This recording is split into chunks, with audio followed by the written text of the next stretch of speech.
Šeimai ši programa yra be galo svarbi, todėl kad jinai skatina buvimą neišnešioto naujagimio kartu su savo tėveliais nuo pat gimimo, nuo pat pirmųjų dienų, nuo pat pirmųjų minučių.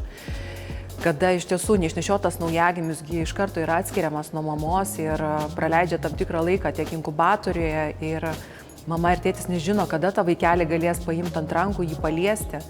Tai šita programa, jinai būtent ir mokina įtraukti tėvelius nuo pat pirmųjų dienų į naujagimio priežiūrą. Ir mums tai yra be galo kaip tėvams svarbu skatinti tą kuo ankstesnį prisilietimą prie neišnešioto naujagimio, glostyti, užmegzti ryšį, nes juk tik tai mama ir tėtis geriausiai žino apie savo kūdikį. Mūsų kolegos skandinavai turėjo tą tokią didelę širdį, kurie suprato, kad reikia vaikus grąžinti tėvams, ne tik tai tuos, kurie sveiki, bet ir tuos, kurie serga.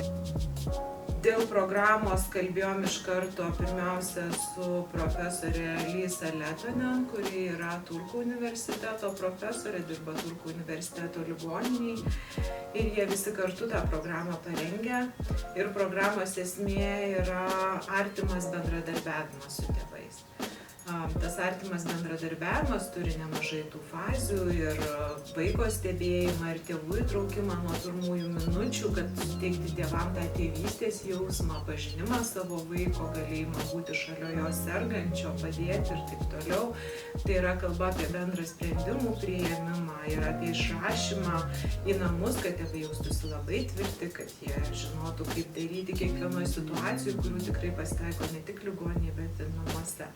Tai mes norėjom, kad mūsų Lietuvos tėvai tą turėtų, bet mes neturėjome finansavimo ir labai ačiū tikrai neišnešiotukui. Tai turbūt yra pirmas atvejis, aš taip įsivaizduoju, turbūt Europoje, bent mano žiniomis, kai tėvų organizacija gali paremti medikus, kad jie galėtų išmokti daugiau ir paremti kitus tėvus. Tai čia tikrai labai didžiulė padėka nuo mūsų visų.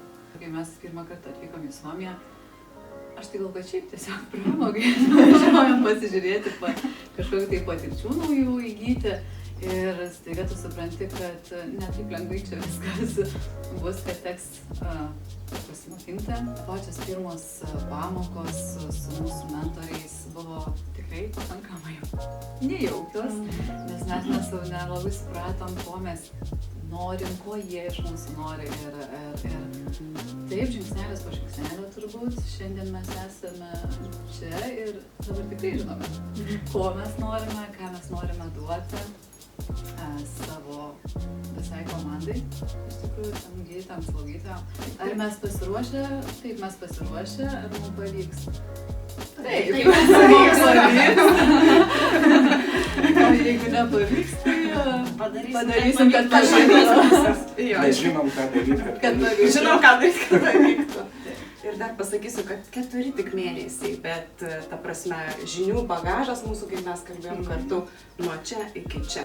Man kas labai patinka, kad mes bendradarbiaujam su daktarais, su slaugytojais, pasitarėm, pavyzdžiui, prieš priėmę kažkokį sprendimą, labai gerai yra, nes labai smagu kaip ir tėvelių nuomonė išklausyti yra.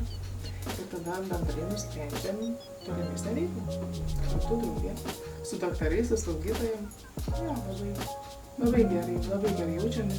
Ir sakau, tas komandinis darbas tikrai jis yra labai vertingas. Kažko tai paprašyti ar paklausti, kažkaip nesijauti, kad, toks tai drąsiai. Neįdomus būtum, ar ne? Jo, žinau, kad paklausti, atsakyti ir padėti.